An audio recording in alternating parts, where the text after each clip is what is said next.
Para mim é uma alegria, um prazer, mais uma vez aqui para compartilhar com os irmãos a palavra de Deus. Se a chuva hoje atrapalhou um pouquinho, né?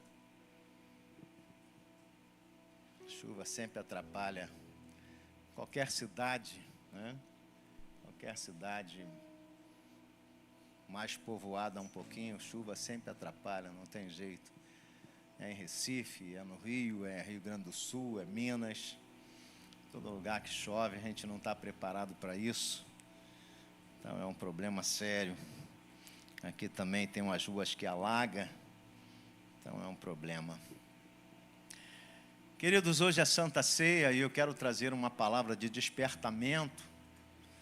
Antigamente eu lembro, né, quando era jovem, adolescente, quando o pastor falava com a palavra de despertamento, aí falava, não, principalmente para os jovens, principalmente para os adolescentes. Hoje em dia não tem mais isso não, a palavra de despertamento é para todos nós, para os jovens, para os adolescentes, para os maduros, para os obreiros e obreiras e para os pastores também. Para os pastores também, é para todos nós, porque Santa Ceia é um dia para nós refletirmos, como diz Paulo, né? Examine-se, pois o homem a si mesmo. E esse é um grande problema nosso, a gente gosta muito de examinar os outros, né? É igual o filho dos outros, a gente gosta muito de educar o filho dos outros. É fácil, eu lembro quando eu era criança, aqueles diáconos brabo, né? Que naquela época filho de pastor tinha que já nascer grande. Não podia ser criança, tinha que já nascer grande porque é diferente. Graças a Deus que acabou. Essas coisas de filho de pastor tem que ser diferente das crianças, das outras crianças. Era uma coisa terrível. Mas a palavra de despertamento é para todos nós, porque a própria Bíblia fala que nos finais dos tempos o amor de muitos esfriaria. E a gente tem visto isso. Pessoas que, de repente, se afastam da igreja por coisas tolas, bobas, fúteis. Às vezes, um simples olhar diferente de um irmão já causa um problema e a pessoa já se afasta da igreja e Jesus não fez nada, não tem nada a ver com isso. Então, hoje eu vou trazer uma palavra para nós refletirmos, porque todos nós, queridos, todos nós, sem exceção, corremos risco de cairmos, corremos riscos de pecarmos. Eu vou falar aqui, hoje, nessa mensagem, que, infelizmente, a tendência de todo aquele que peca é esconder o seu pecado. A tendência de todos aqueles que cometem a falha, que cometem o erro, a tendência nossa é esconder o pecado. E não o que diz a Bíblia. Aquele que confessa e deixa, alcança a misericórdia. Então eu quero trazer uma palavra de despertamento. Os irmãos sabem, eu digo sempre que eu gosto muito de falar sobre vitória, porque eu creio no evangelho de vitória. E eu costumo dizer que eu nunca vi Jesus fazendo um convite, assim, vinde a mim todos vós que estáis alegres, todos vós que estáis contentes, que eu vou arrumar um problema para vocês, que eu vou arrumar uma desgraça para vocês. Eu nunca vi Jesus falando isso. Ele sempre falou, vinde a mim todos vós que estáis cansados e oprimidos, e eu vos aliviarei. E ele diz em João 10:10, o ladrão veio matar, roubar e destruir, mas eu vim para que tenham vida, e vida com abundância. Então eu creio no evangelho de prosperidade. Eu creio que Cristo veio para que nós tivéssemos uma vida alegre e feliz. E ele fala isso. Aprendei de mim que sou manso e humilde de coração e encontrareis descanso para as vossas almas. Lugar de descanso é o quê? Lugar de paz, de alegria, né? De realização. Então é isso que ele fala. Agora é claro que também nós podemos passar por momentos de tribulação, no deserto, né? No funil, momentos de tristeza, e muitas vezes até para o nosso crescimento, para o nosso amadurecimento. Mas pode ter certeza, quando Jesus te coloca numa prova, numa dificuldade, é porque Ele está te treinando. Ele está preparando você para uma bênção, para um milagre. Mas hoje eu quero falar sobre os passos que nos levam à desobediência ou ao pecado. Os passos, porque existem passos. Ninguém cai da noite para o dia. De repente, não, de repente eu caí, pastor. Não. O pecado, ele passa por um processo, é um processo. E eu vou ver com vocês os passos que nos levam à desobediência ou ao pecado. Então eu quero ler com vocês, para que nós possamos entender o que nos leva ao pecado, para que nós possamos ficar alerta, para não cairmos nele, para que a gente possa estar atento, porque a Bíblia fala que o diabo anda ao derredor, buscando a quem possa tragar. Não pensa que ele está satisfeito com a sua vida, ele não está satisfeito com a sua família, se está tudo bem, ele não está satisfeito com isso. Ele vai procurar uma brecha para atingir você. Então a gente tem que estar alerta. Então vamos ler Josué capítulo 7, a partir do versículo 19. Não vou ler a história toda, mas eu aconselho você depois em casa, leia toda essa história, né, que você vai entender melhor, né, a ordem que Josué deu. Josué capítulo 7, versículo 19. A partir do versículo 19, diz assim: Então disse Josué a Acã, filho meu, peço-te glória ao Senhor, Deus de Israel, e faze confissão perante ele, e declara-me agora o que fizestes, não me ocultes. E respondeu Acã a Josué e disse: Verdadeiramente pequei contra o Senhor Deus de Israel, e fiz assim e assim. Quando vi entre os despojos uma boa capa babilônica, e 200 siclos de prata e uma cunha de ouro do peso de 50 siclos, cobicei-os e tomei-os, e eis que estão escondidos na terra no meio da minha tenda, e a prata por baixo dela. Nós temos nessa história o relato, né, dos passos que levou Acã a cometer esse pecado, essa desobediência. Mas eu percebo que essa é a maneira como se dá a queda, como se dá o pecado. Josué tinha dado uma ordem para se queimar toda a cidade. Era para ser tudo queimado, somente a casa de Raabe, você sabe, a que acolheu os 2 espias, somente a casa de Raabe ficaria, né, inteira, protegida, e ela e a sua família. Agora, toda a cidade deveria ser queimada, e a prata e o ouro iriam para o templo do Senhor. Essa foi a determinação, a ordem de Josué, que Deus deu a Josué. Então Deus falou para Josué: diga para o povo, as mulheres vão cair, vocês vão tocar a trombeta, a muralha vai cair, vocês vão invadir, vocês vão ser vitoriosos. Agora queimem tudo que for anátema, só fica a prata, o ouro, o bronze, o ferro, e leve isso para a casa do tesouro. E Acã fez diferente. Então eu aprendo aqui que todo pecado é fruto de uma desobediência. Todo pecado é fruto de uma desobediência. Foi o que aconteceu no Jardim do Éden. Se você for ler lá Gênesis 2,15, a Bíblia diz que Deus colocou o homem no Jardim do Éden para o lavrar e o guardar. E Deus disse ao homem: de toda árvore do jardim comerás, mas da árvore do conhecimento do bem e do mal, dessa você não vai comer, porque no dia que vocês comerem, certamente morrerão.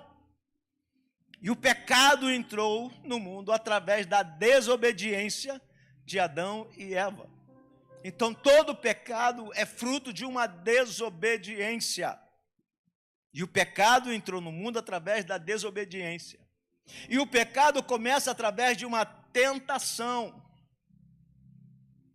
E a tentação começa pelo olhar. Olha o que Acã diz. Vi uma boa capa. Vi o ouro e vi a prata. Cobicei, tomei e escondi. Então esse é o ciclo da desobediência, o ciclo do pecado. E uma coisa é certa, sempre que pecamos, como eu disse aqui no início, a nossa tendência é esconder, e com Acã não foi diferente. Ele pegou aquilo que não deveria e levou para dentro da sua casa, para dentro da sua atenção, para dentro da sua tenda. Agora, o que me chama a atenção é o seguinte: o que leva uma pessoa a guardar aquilo que ela não poderá usar? O que leva uma pessoa a levar para sua casa aquilo que ela não vai poder usar? Ele jamais iria usar aquela capa era uma capa babilônica. Todo mundo sabia, se ele fosse usar, todo mundo ia ver. E ele pegou algo que não poderia, ele está usando algo que... Aí o que leva uma pessoa a fazer isso? O que leva ele a roubar o ouro e a prata? Ele estava no deserto, não tinha nada para comprar. Ele não vai comprar nada, nem com ouro, nem com prata. Então o que leva uma pessoa a levar para sua casa, guardar, esconder aquilo que ele não vai poder usar, aquilo que ele não tem utilidade nenhuma. Era uma capa babilônica. O ouro e a prata ele não tinha que comprar. Sabe o que é interessante?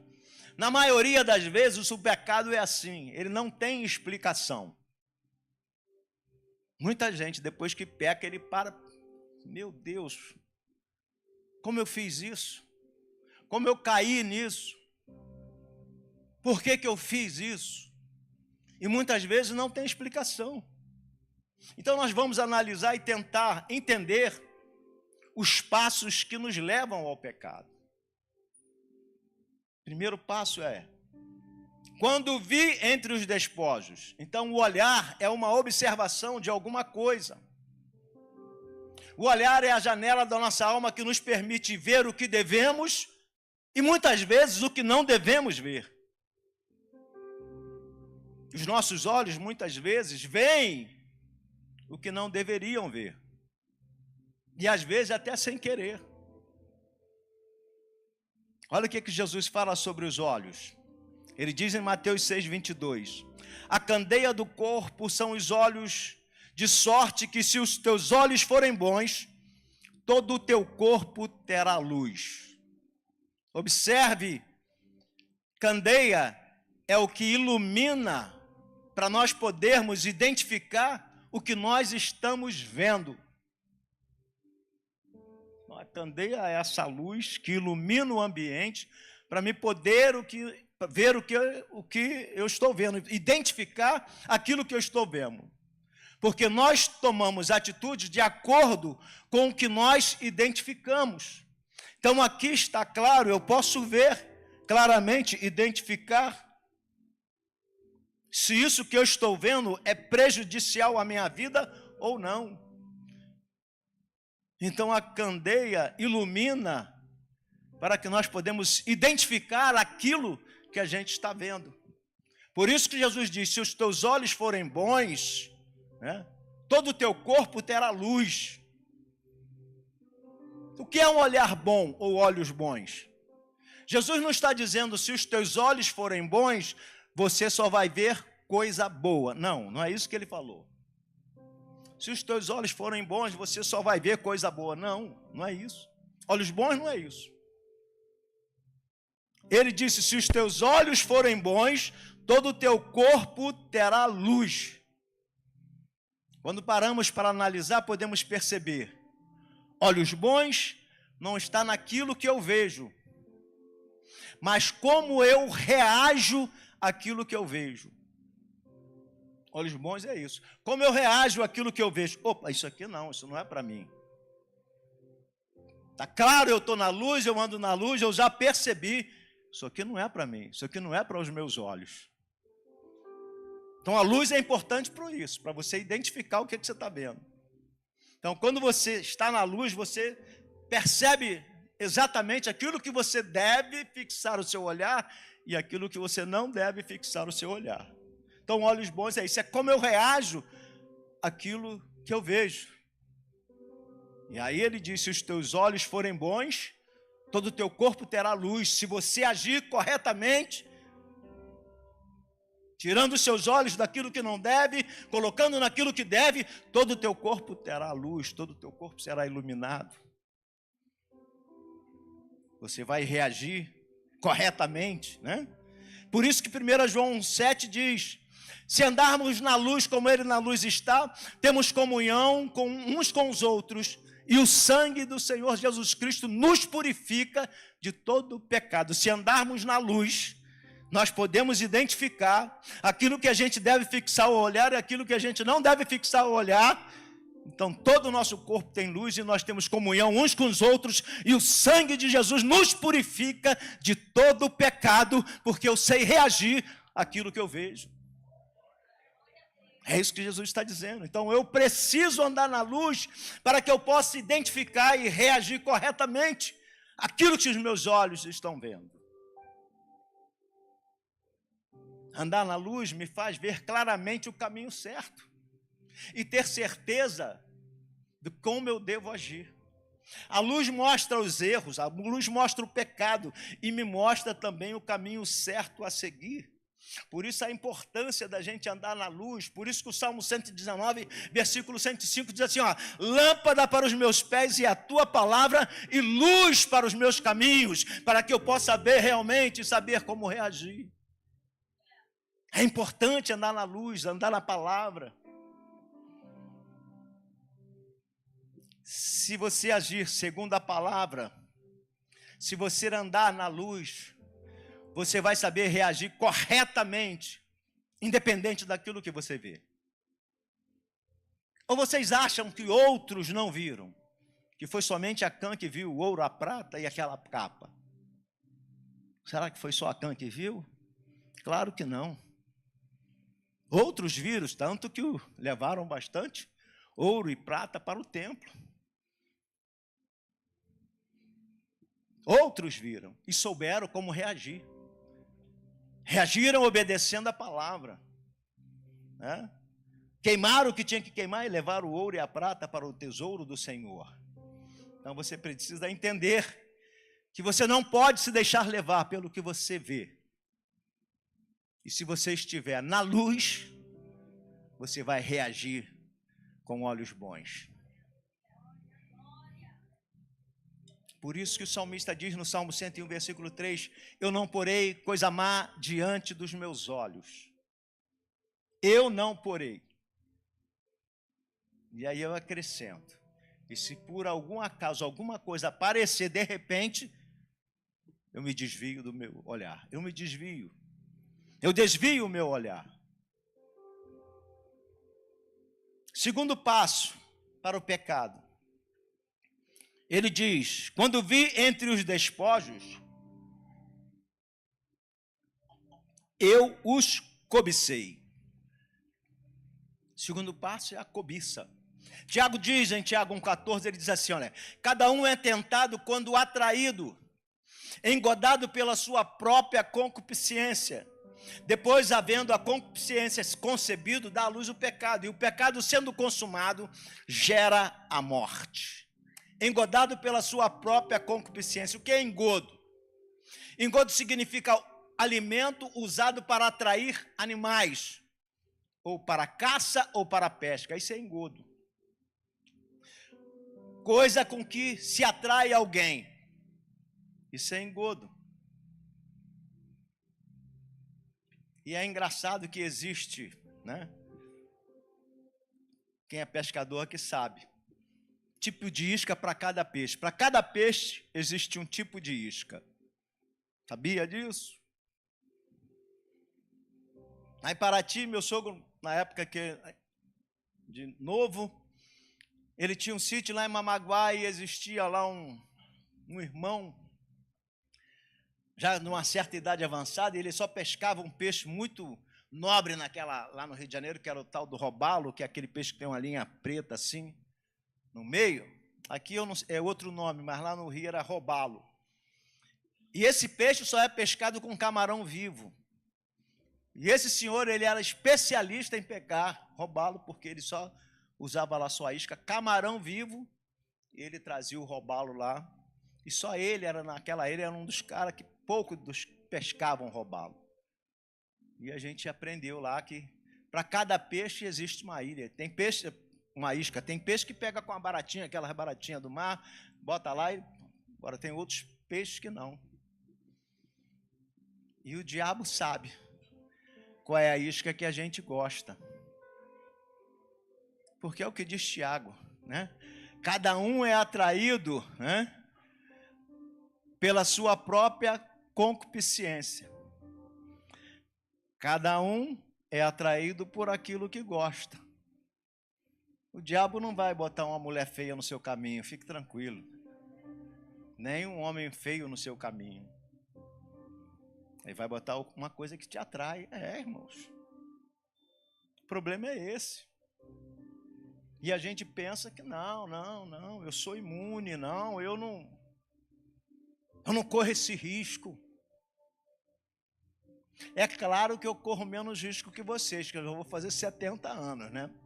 Então os caras de 30, 40 correm mais risco. Né?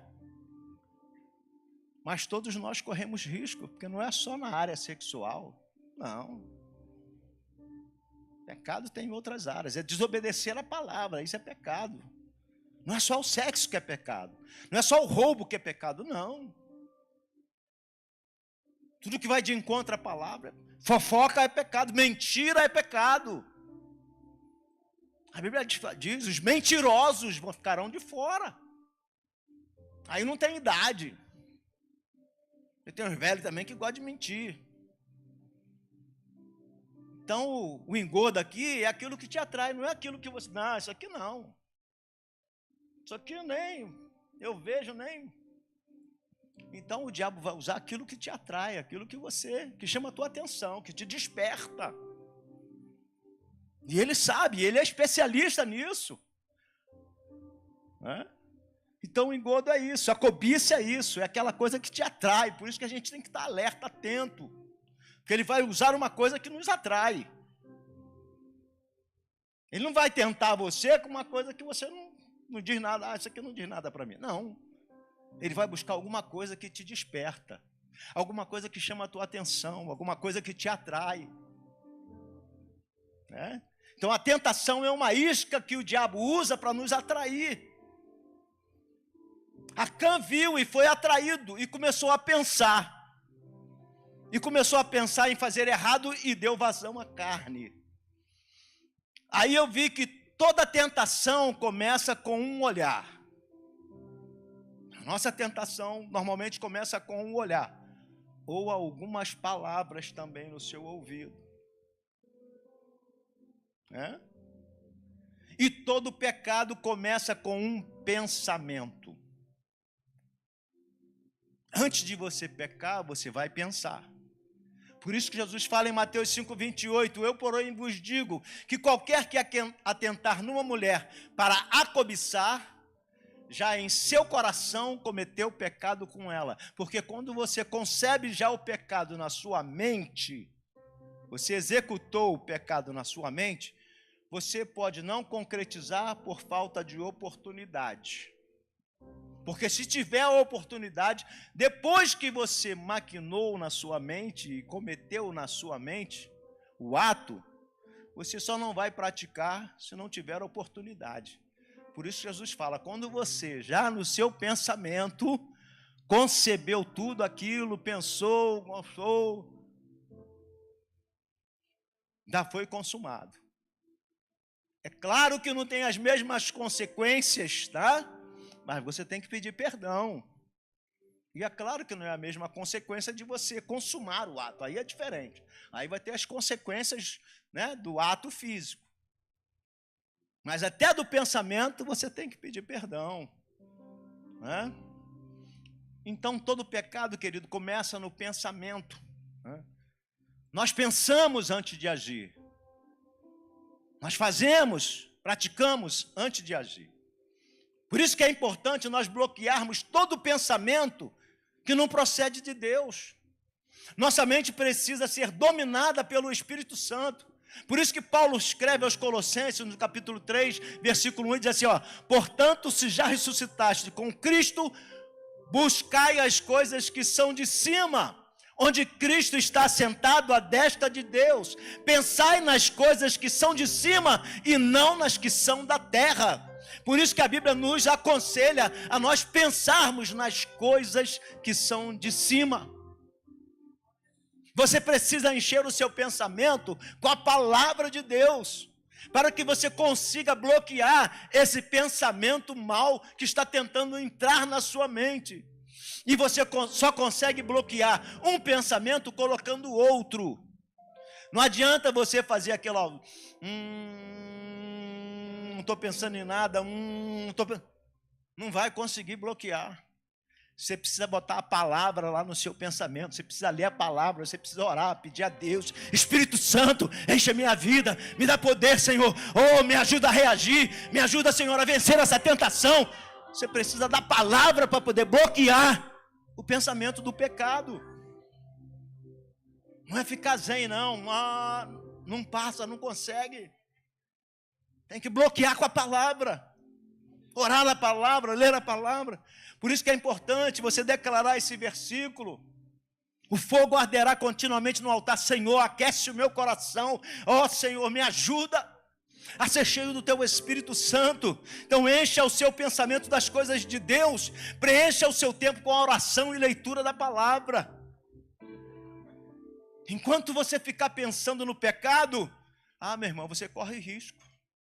Você corre risco de ser dominado e conceber no pensamento e depois vai praticar. Terceiro passo, ele diz, tomei-os. Praticou a ação. Ele concretizou os seus pensamentos. Então Acã rouba aquilo que é considerado maldito e coloca dentro da sua casa, dentro da sua tenda. Entenda, ele desobedece ao Senhor e compromete toda a sua família, toda a sua casa. Preste atenção que isso é muito sério. O nosso pecado sempre vai atingir aqueles que estão ao nosso redor. Sempre vai atingir, principalmente nossa família. São os primeiros a sofrerem. A nossa família. Você vê aí lares destruídos. Maridos abandonando, o lar fica destruído, a mulher fica desestabilizada. Até a igreja sofre muitas vezes. Ou você nunca ouviu alguém falar assim, não faça negócio com crente não, crente é safado. Ele fez negócio com um cara que era safado mesmo, e se dizia crente, aí ele bota todo mundo no meio. Não. Então, às vezes, até a igreja sofre por causa de uma pessoa. Então, Acã fez o que alguns fazem. Levam para dentro de suas casas capas babilônicas. E isso, muitas vezes, destrói a sua família. A Babilônia sempre representou na Bíblia os valores distorcidos do mundo. Os valores errados. E hoje os valores do mundo têm feito parte da vida de alguns cristãos. E de uma forma muito sutil, irmãos. E sutilmente vai destruindo, algumas famílias. Começa sutilmente, de repente começam a se afastar. Sabe o que é uma capa babilônica? Dentro da sua casa. Vai vir agora aí a festa junina. Aí a mãe veste sua filhinha, o seu filhinho. Não, que bonitinho. Não, é um São Joãozinho, não tem nada a ver, não. Não, é uma dança caipira. Não, é uma coisa cultural. Aqui é cultural. Aí ela pinta a filhinha todinha, está comemorando o São João. É o santo da Igreja Católica. Mas é bonitinho, não tem problema não. Lá o menininho com o chapeuzinho de palha, com a roupinha, com a camisinha quadriculada. Não, é só uma festinha. Isso é valores distorcidos, meu irmão. Isso é a capa da Babilônia dentro de casa. É igual no Rio de Janeiro. Aqui, lá no Rio de Janeiro o São João não é muito forte não, mas o carnaval é forte.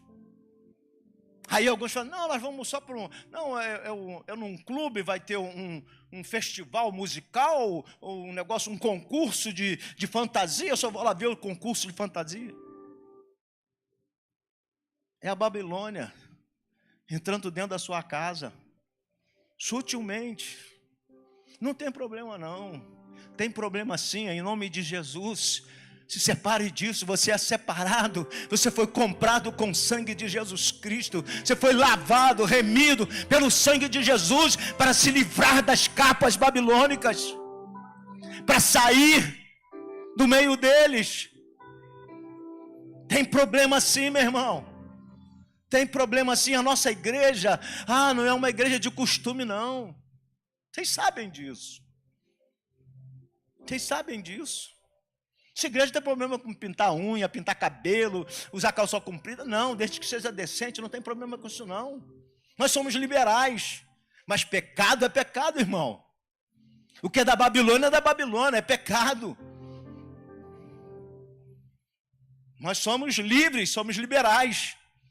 Mas para o pecado, não. Pecado é pecado. Está aí a televisão, muitas modas, novelas, Big Brother.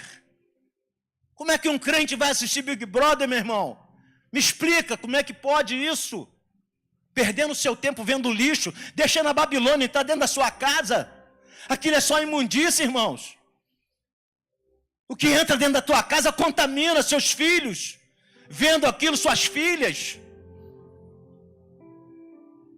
Que isso? Isso é a Babilônia entrando dentro da sua casa com a tua permissão. Você está escondendo lá a capa babilônica dentro da sua casa.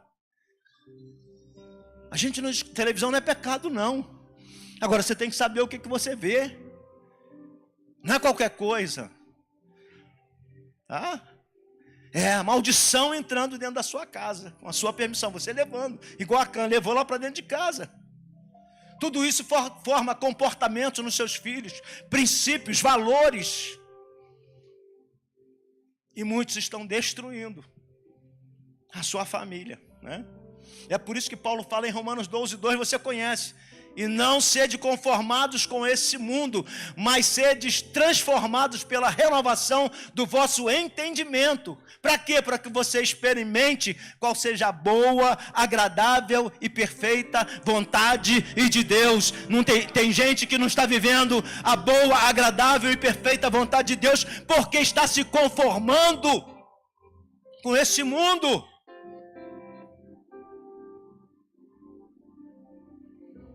O grande desafio nesses dias é não nos conformarmos com esse mundo, e sim transformá-lo. É o grande desafio nosso, dos cristãos. É não se conformar. Não, pastor, que é isso? Não tem nada a ver não, pastor.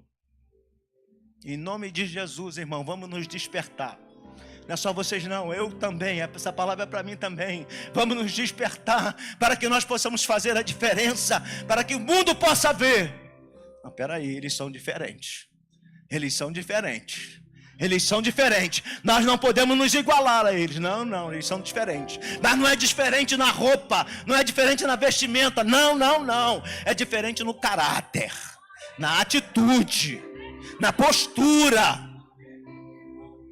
Temos que ser diferentes na postura. Não podemos deixar que o anátema nos atraia. Porque por ser anátema, seu fim vai trazer destruição. Pode ter certeza disso.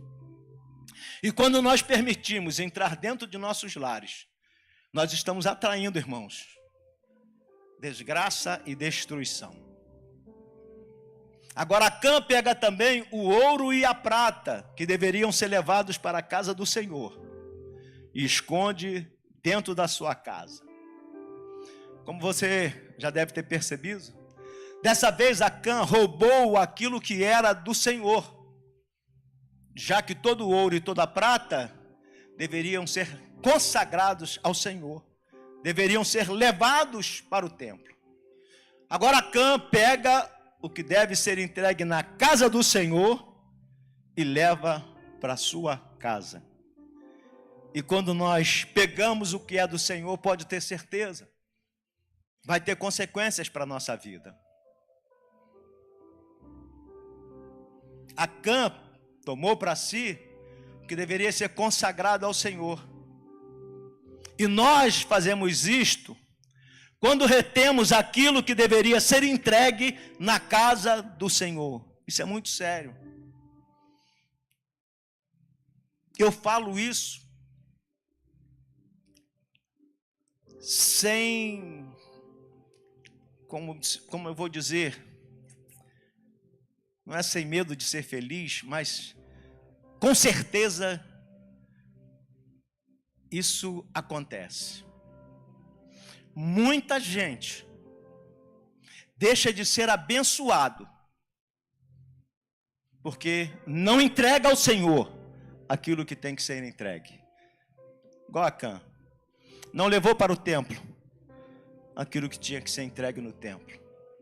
Algumas famílias ou algumas pessoas deixam de ser abençoadas. Pode escrever isso e anote isso no seu coração. Muitas pessoas impedem Deus de abençoá-las porque não são fiéis no cumprimento dos seus deveres. Nós, como os cristãos, temos direitos e deveres. E muitos cristãos não são abençoados porque não cumprem aquilo que a palavra determina. Falo isso com experiência de muitos anos de evangelho. Porque Jesus não recriminou aquela viúva que foi levar 2 moedinhas no templo e falou, não precisa não, isso aqui não vai precisar porque os ricos já deram muito e a senhora não tem nada. Não, pelo contrário, ele elogiou a atitude dela. Chamou os discípulos e disse, essa deu mais do que tudo. Sabe o que ele está dizendo? Quando você cumpre a palavra de Deus, não importa o valor, não importa se é muito ou pouco, importa que você cumpriu a sua obrigação. Então, se você está passando por dificuldade, por necessidade, faz o que a palavra de Deus diz. Malaquias 3,10, trazei todos os dízimos à casa do Senhor e fazei prova de mim. Eu que digo não, diz o Senhor dos exércitos. Para ver se não vai mudar a tua situação. Estou falando isso porque eu conheço a história de muitas pessoas. Pastor, mudou. Porque quando você obedece, você está dizendo para Deus, Senhor, está difícil, mas eu estou confiando em Ti. Senhor, eu estou acreditando em Ti. Senhor, eu estou obedecendo a Tua palavra porque eu acredito. Foi o que Pedro fez, Senhor, já lançamos a rede várias vezes, mas sobre a Tua palavra eu vou lançar. Sobre a Tua palavra, é a palavra de Deus, você tem que fazer isso, exerça a sua fé. Senhor, o Senhor sabe a minha situação, o Senhor sabe como é que está, mas eu vou lançar sobre a sua palavra, e pode ter certeza, você vai ver a bênção chegar na sua tenda, na sua casa, em nome de Jesus. Então Acã tomou para si o que deveria ser consagrado ao Senhor, e nós fazemos isso quando retemos aquilo que deveria ser entregue na casa do Senhor. Nós precisamos, irmãos, entregar ao Senhor aquilo que é dele. Amém?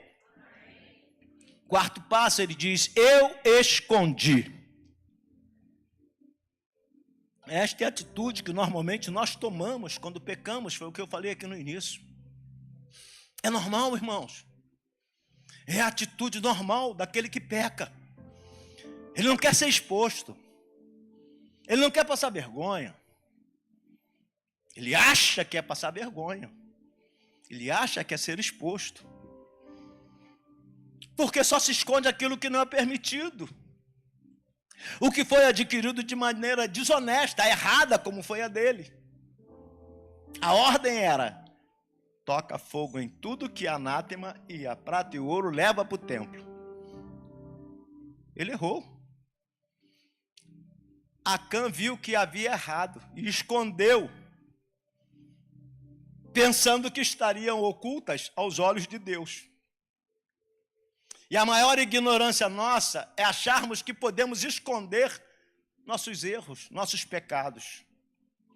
Olha o que a Bíblia fala em Lucas 12, 2. Mas nada há encoberto que não haja de ser descoberto, nem oculto que não haja de ser sabido. Mais cedo ou mais tarde, meu irmão, vem à tona. Vem à tona. Nada fica encoberto que não venha a ser revelado. Agora, sabe o que é interessante e importante? Deus dá oportunidades para nos arrependermos. Deus dá oportunidade para nós nos arrependermos. E deu a Acã também. Deu a Acã também. Josué capítulo 7, versículo 14. Olha Deus falando para Josué: amanhã, pois, vos chegareis segundo as vossas tribos. E será que a tribo que o Senhor tomasse chegará segundo as famílias? E a família que o Senhor tomasse chegará por casas. E a casa que o Senhor tomasse chegará homem por homem. Olha quanta oportunidade. A primeira, Deus já diz assim: amanhã. Deus falou para ele: amanhã. Hoje ele já poderia ter confessado o seu erro. Hoje ele já poderia ter chegado para Josué: Josué, não precisa nem reunir amanhã, eu já vim falar, fui eu. Ele só confessou depois que foi exposto. Então Acã poderia ter confessado. Então Deus sempre dá oportunidades para se confessar. Deus falou amanhã, hoje já ele poderia ter feito. Aí ainda diz assim: amanhã chegará tribo por tribo. Eram 12 tribos. Foi passando tribo por tribo. Depois foi passando família por família. Depois foi passando casa por casa. Olha o tempo. Por que Deus não falou logo? Foi você, Acã. Será que Deus não sabia? Não tem como a gente não entender que Deus estava dando tempo para ele se arrepender. Deus estava dando tempo para ele, para ver se ele falava antes, para ver se ele confessava. Não, ele deixou passar tribo por tribo, família por família, casa por casa, até que chegou a dele.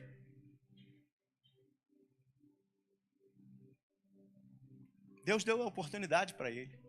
E Deus dá oportunidade para todos.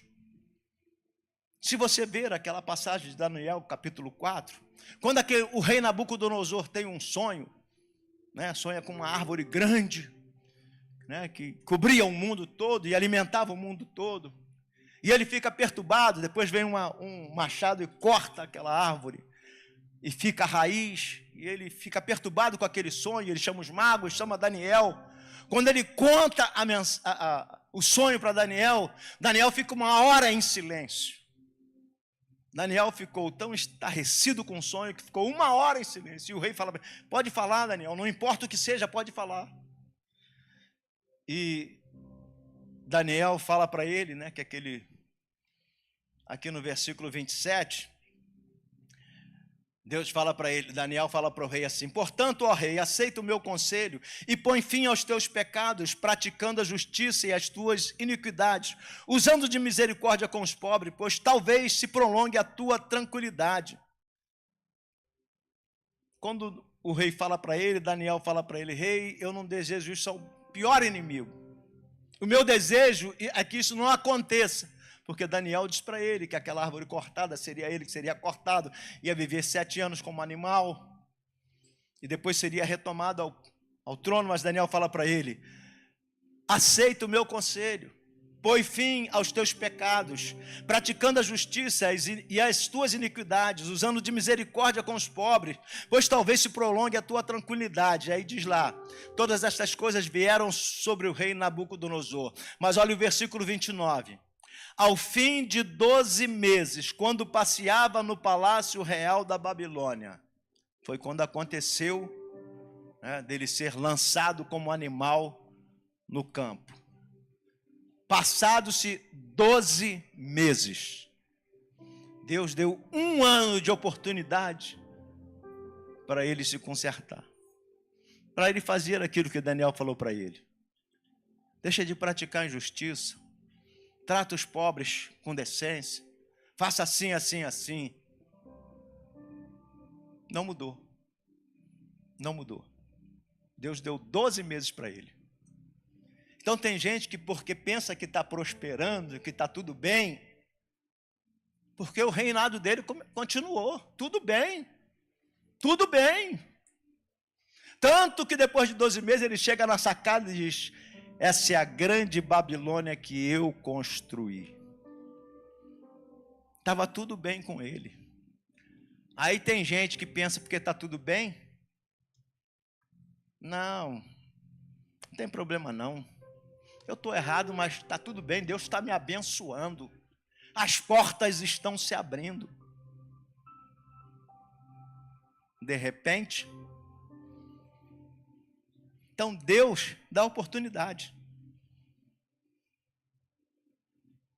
Aí eu vim dizer para você aqui esta noite, Deus sabe do teu pecado. Ele só está te dando oportunidade. Deus sabe. Deus só está dando oportunidade. Pastor, está tudo bem, pastor, as portas estão se abrindo. Se está errado, meu irmão, tem que consertar. Há quanto tempo Deus está te dando oportunidade? Deus deu oportunidade para Acã, deu para Nabucodonosor, está te dando também. Aí tem pessoas que pensam assim, pastor, não, se Deus mandar um profeta aqui e chegar e falar, eis meu servo, que eu tenho presenciado o teu pecado. Deus não vai falar aquilo que você sabe que está errado. Não, você sabe que tem que se consertar. Deus não vai mandar ninguém te acusar não, meu irmão. Não adianta esconder. Você precisa confessar. Olha a conclusão. As consequências do pecado de Acã. O fim da história é muito triste. Israel perdeu a batalha contra Ai, que era uma cidadezinha pequena. Josué manda os espias e ele volta e diz assim, Josué, não precisa nem mandar o exército todo, manda 2 ou 3 mil homens. A cidade é pequena. É muito fácil. E eles foram derrotados. Sabe o que eu aprendo? Não é o tamanho do inimigo que garante a nossa vitória. É se a gente está realmente com Deus ou está sem Deus. Inimigo pequeno, mas derrotaram. Foram derrotados. Então Israel perdeu essa batalha, mas depois continuou conquistando. Acã foi lá, confessou o pecado, Deus agiu. E o povo continuou prosperando. Agora Acã foi apedrejado com toda a sua família, com todos os seus bens e com todos os seus animais. Não sobrou nada da casa de Acã. Então eu aprendo que o maior prejudicado com o nosso pecado, com o meu pecado, somos nós mesmos e nossa família. Porque somos nós que vamos sofrer as consequências. Então, querido, se você está aqui ainda, é porque Deus ainda está te dando uma chance. Então, não desperdice. Olha o que Provérbios 28, 13 fala. O que encobre as suas transgressões nunca prosperará. Nunca, entenda isso. O que encobre as suas transgressões nunca prosperará. Mas o que confessa e deixa, alcança misericórdia. E esse é o desejo de Deus. Esse é o desejo de Deus. Nos libertar, nos salvar, nos purificar. Esse é o desejo. Por isso que 1 João 1,19 diz assim, olha, se confessarmos os nossos pecados, Ele é fiel e justo para nos perdoar os pecados e nos purificar de toda injustiça, ou seja, nos tornar justo. Esse é o desejo de Deus. Nos justificar, nos tornarmos justo. E a gente só faz isso quando a gente se expõe, quando a gente confessa as nossas falhas e os nossos erros. Você sabe que tem pecado que você confessa a Deus. Hoje é o momento para isso. Pastor, eu discuti com o meu vizinho, tivemos uma discussão, discuti com a minha mulher, discuti com fulano, mas já me consertei. Hoje é um dia de você pedir perdão a Deus. Agora, se é um pecado que você sabe que exige disciplina, porque como eu disse aqui, a nossa igreja é uma igreja liberal, mas é uma igreja que disciplina quando se erra, quando se peca. Fala com o seu pastor. Tem que falar com o seu pastor. Pastor, eu vim falar com o senhor porque realmente eu errei, eu caí, né? Eu estou confessando porque eu quero ser disciplinado, porque a disciplina, querido, não é por causa da igreja, não. Não, a nossa igreja é santa, quem cai tem que confessar. Não, não é por causa da igreja, não. A disciplina é por causa de você. Você precisa passar pela correção, sabe para quê? Para você ter tua consciência tranquila, quando o diabo vir, não, você está errado, não, você fez isso, está amarrado, demônio, já confessei, já falei com o meu pastor, já passei pela disciplina da minha igreja, eu estou liberto, eu estou livre disso. A disciplina é para isso, é para você se tornar livre. Não é por causa da igreja. Não, nossa igreja não, aqui é severa, irmão. Você pecou, você vai ter que ser excluído, você vai ter que ser disciplinado. Não, não é por causa da igreja não, querido, entenda isso. É para você ficar livre. Livre da acusação do diabo. Quando ele chegar, não, porque você fez isso. O sangue de Jesus já me purificou, já me lavou, já me libertou, eu sou livre. Meu irmão, a disciplina é para isso, entenda isso. E não adianta você encobrir, porque você nunca vai prosperar na sua vida espiritual se você não colocar a sua vida nas mãos de Deus, na luz, debaixo da palavra, obedecendo a palavra. Amém? Que nessa noite nós possamos refletir sobre as nossas vidas e sabermos, irmãos, que as consequências do pecado são terríveis. Que possamos continuar fiéis a Deus para que Ele esteja conosco até o fim. Porque a nossa esperança não está somente nessa terra, porque o apóstolo Paulo falou: se esperarmos em Deus somente nesta vida, nós somos os mais miseráveis de todos os homens. E ele também falou: o que nos aguarda é aquilo que o olho não viu, o ouvido não ouviu, não chegou ao coração do homem, é o que Deus tem preparado para a sua igreja. Você pode dar um glória a Deus e aplaudir ao Senhor. Deus abençoe. Que você permaneça firme, querido, nos caminhos do Senhor.